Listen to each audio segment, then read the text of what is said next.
Salam, sahabat yang dikasihi Tuhan. Kita ketemu lagi hari ini. Kita sering berdoa dan merasakan tidak ada hadirat Tuhan. Kita sering berdoa bersama-sama, bersekutu bersama-sama dan merasa berkata, kok tidak ada hadirat Tuhan?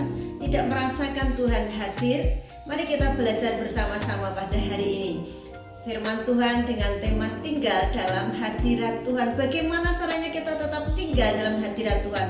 Bagaimana supaya kita berdoa dan ada hadirat Tuhan dan Tuhan hadir dalam doa-doa kita. Kita belajar bersama-sama hari ini supaya kita tidak merasakan tidak ada hadirat Tuhan. Tuhan tidak hadir dalam doa-doa kita. Kita belajar bersama-sama dalam Wahyu pasal 3 ayat yang ke-20. Dikatakan demikian, lihat aku berdiri di muka pintu dan mengetuk. Jikalau ada orang yang mendengar suaraku dan membukakan pintu, aku akan masuk mendapatkannya. Aku akan makan bersama-sama dengan dia dan dia bersama-sama dengan aku. Tuhan masuk dalam kehidupan kita saat kita berkata membuka hati, silakan masuk dan ambil alih dalam hidupku. Aku percaya bahwa Engkau Tuhan, Yesus adalah Tuhan dan Juru Selamatku. Yesus masuk dalam kehidupan kita. Yesus ada dalam kehidupan kita. Yesus tinggal dalam kehidupan kita.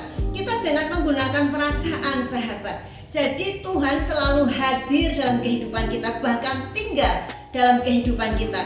Jadi kalau kita berdoa, Tuhan pasti ada, karena Tuhan ada dalam kehidupan kita. Waktu kita berdoa bersama-sama, jangan gunakan perasaan. Mungkin tidak ada perasaan merinding-merinding, mungkin tidak bisa menangis, sehingga kita berkata, Tuhan kok tidak hadir? Padahal firman Tuhan di dalam Matius 18 dikatakan, kalau 2 atau 3 orang berkumpul dalam namaku, aku hadir. Kita harus percaya, kita harus yakin. Dan hari ini firman Tuhan cukup jelas kepada kita. Waktu Anda membuka hati dan mempersilahkan Yesus masuk, Yesus ada dalam kehidupan Anda. Yesus ada dan bukan hanya hadir, Yesus tinggal dalam kehidupan Anda. Pada waktu Anda berdoa, Yesus di mana? Ada di dalam hidup Anda.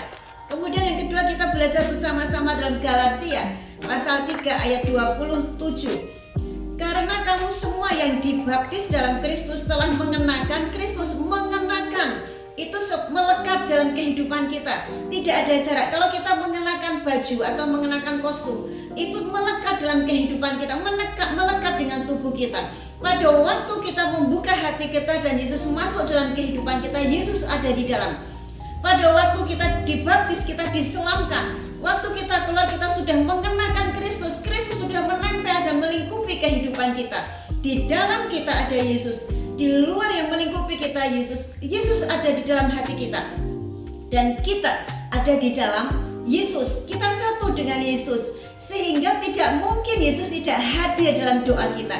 Tidak mungkin Yesus tidak ada dalam kehidupan kita saat kita berdoa. Yesus hadir dan Yesus tinggal dalam kehidupan kita. Jangan pernah meragukan lagi bahwa waktu kita berdoa tidak merasa apa-apa dan kita menyimpulkan Yesus tidak hadir. Tuhan tidak hadir.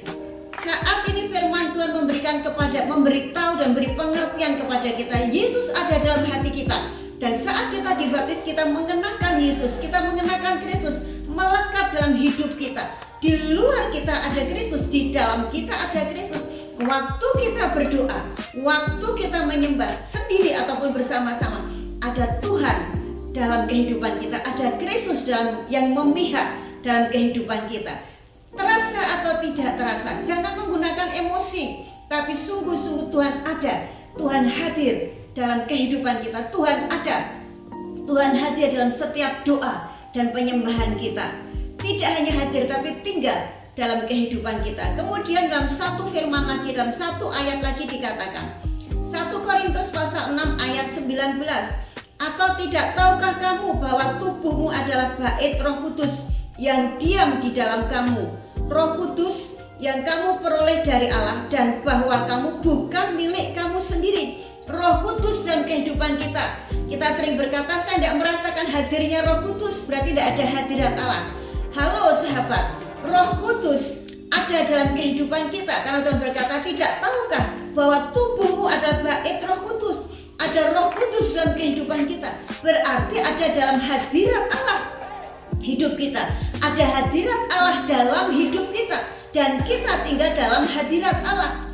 menyatu dalam kehidupan kita. Apalagi yang kita cari saat kita berdoa? Tuhan ada, Tuhan hadir. Saat kita berdoa, Tuhan menyatakan hadiratnya.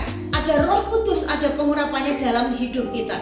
Sehingga di dalam kehidupan kita setiap hari kita tinggal dalam hadirat Allah. Hadirat Allah tinggal dalam kehidupan kita. Apalagi yang kita cari? Dan di dalam hadirat Allah itu ada mujizat. Di dalam hadirat Allah itu ada roti, yaitu ada penyediaan, ada makanan, ada berkat. Di dalam hadirat Allah itu ada firman, yaitu ada kehidupan, ada mujizat, ada penyediaan, yaitu berkat, ada kehidupan, firman Tuhan.